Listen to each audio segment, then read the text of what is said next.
If you've been into calisthenics for a while, you have probably seen it. People cranking out hundreds of push-ups, endless pull-ups, dips, crazy high volume sessions. And to be fair, some of these athletes look incredible, lean, jacked, full of energy. It's tempting to think maybe that's the key to calisthenics training. And high rep training can work. I've used it myself, I've coached many people through it. It builds endurance, pumps up your conditioning, even adds size and strength, especially in the beginning. But here is the problem, at some point it becomes inefficient. Doing 10 sets of 30 push-ups just to get a training effect. That's time and energy most people don't have, especially if you've got a job, a family, a life. And it is not just time, it's progress. Eventually, more reps stop delivering results, or worse, start wearing your joints down. Through coaching and my own training, I've seen both ends of the spectrum. People burning out on volume and others breaking through plateaus by going low rep and focused. In this video I'll break it all down, when high reps make sense, when low reps are better, and how to train smart for results that last.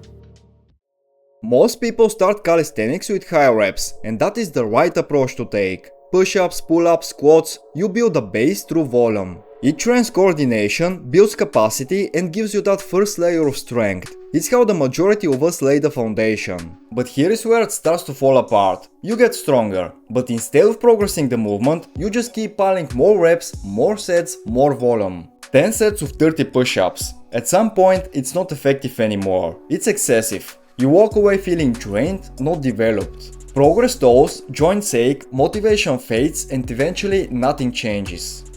That's what I call the rep trap, mistaking volume for progression. And in bodyweight training, it's easy to fall into. Reps feel like the obvious way forward. You simply keep doing more and more reps, spread into countless sets with the idea that more work equals more results. But it doesn't always work that way. Progress isn't tied to a rep number, it's tied to the stimulus. You can grow at 5 reps, at 20 and even at 50, as long as the intensity is right and you are taking your sets close to failure.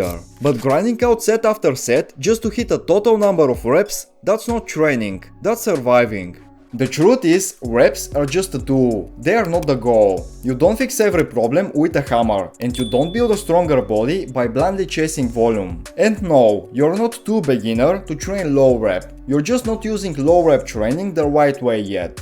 If you look at serious lifters or experienced bodyweight athletes, they don't add reps forever. They shift the stimulus, they increase difficulty, they adjust the load. They train with intention, not repetition for the sake of repetition. That's how you train smart, that's how you actually make progress.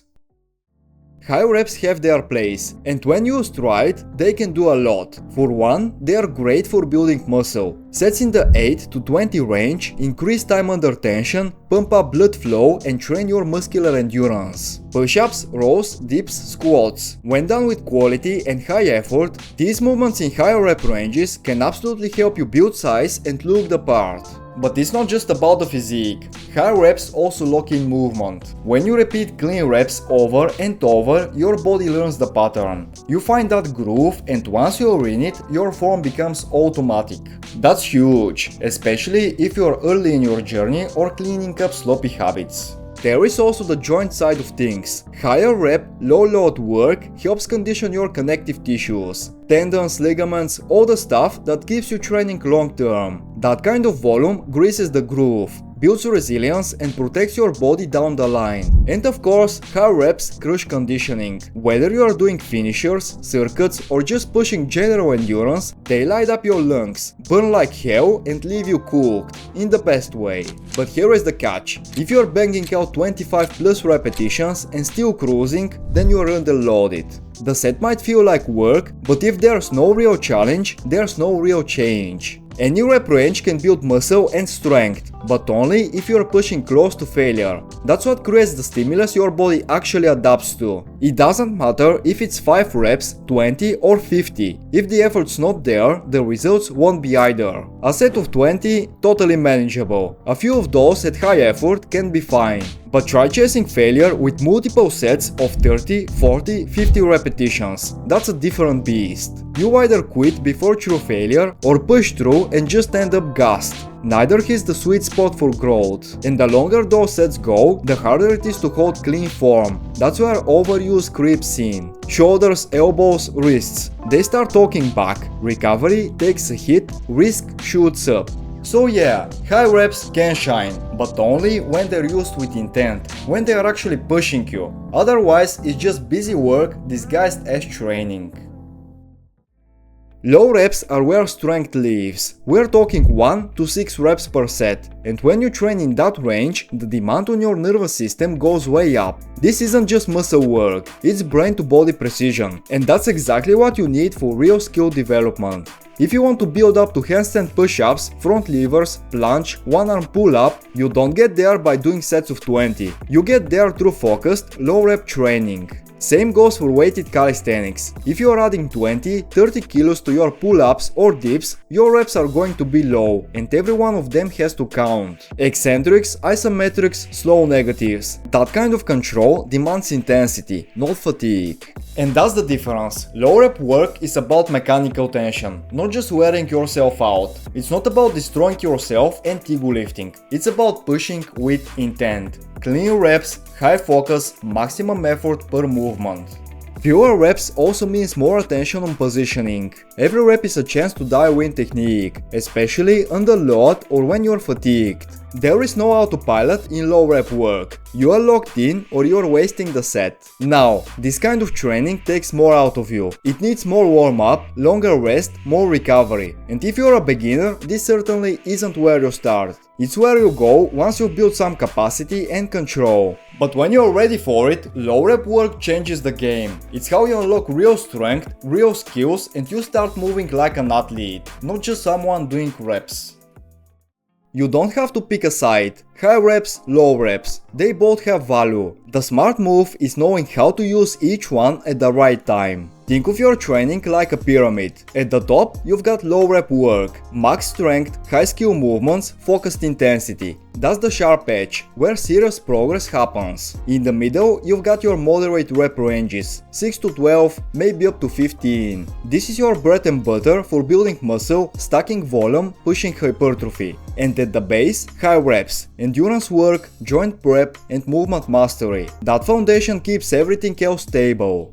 Another solid method you can try is block periodization. Run focused phases, maybe 3 weeks of low rep strength work, followed by a deload or a volume focused block. You alternate intensity and volume, letting your body adapt and recover without stalling out. Or go with a daily undulating approach, shifting your focus day to day. One day it might be low rep skill work, the next high rep volume. That variation keeps training fresh, keeps you progressing, and keeps burnout off your back. And whatever method you choose, start thinking beyond just rep numbers. Use RPE, auto-regulation, your own feedback. Don't just look at the numbers. Ask yourself, is this set actually challenging me? Is it quality work? Because that's what drives results, not numbers on a piece of paper. A simple exercise I give my clients is this. Imagine you are only allowed 2 working sets per exercise. No extra sets, no makeup rounds. Are you going to hold back and save energy for the next set, or are you going to make every rep count and give everything you've got? Progress in calisthenics doesn't come from random reps, it comes from strategic progression, and that starts with knowing how to earn your next step. If you're doing high reps, use that time to master form. Crisp, consistent reps. No slop, no shortcuts. Once that's dialed in, then you level up. Harder variations, slower tempo, added pulse. Don't just chase more reps. Make the movement harder. That's how you grow. On the flip side, if you're struggling with low rep strength work, don't just grind through garbage reps. Regress, scale back, clean it up. That's not weakness, that's smart rebuilding. You move better, recover faster, and come back stronger. And when it comes to unlocking new skills, negatives and isometrics are gold. Slow eccentrics, static holds. They build strength through control, not momentum. They teach you to own the position, not just survive it. Progress doesn't have to be dramatic, but it does have to be intentional. You grow by earning your next step, not rushing it. Let's talk about the stuff that holds you back, because it's not just what you do right, it's what you keep doing wrong. First, chasing high reps just for ego. If your goal is to hit a big number, but your form falls apart halfway through, you're not training, you're performing. And that doesn't build long-term strength, it builds bad habits and wear and tear. Second, clinging to the same hard skill with bad form. You want to say that you can do muscle-ups or front levers, but the reps are shaky, forced, barely count. That's not progress, that's rehearsal of poor mechanics. Regress, refine and come back cleaner. Third, avoiding intensity because it's uncomfortable. You might be consistent, but never actually pushing. If every set is 6 out of 10, you're just maintaining. Intensity is where growth lives. And yeah, it's uncomfortable, that's the point. And finally, burning yourself out with endless low rep negatives. Eccentrics are powerful, but they're taxing. Too many, too often, and your nervous system takes a hit. Dose them wisely, quality, not quantity. Mistakes happen, but if you catch them early, fix them fast and course correct, they don't stop you, they sharpen you. So here is the bottom line. Use high reps to build your base, to condition your joints, master patterns and develop work capacity. Then, when you're ready to level up, switch gears. Low reps are how you build real strength, unlock skills and break through plateaus. The smartest athletes aren't locked into one mode, they shift gears. They know when to push volume and when to chase intensity. That's what separates real progress from frustrating plateaus. Because the goal isn't to be a rep counting robot. The goal is mastery, knowing your body, knowing your intent and training with purpose.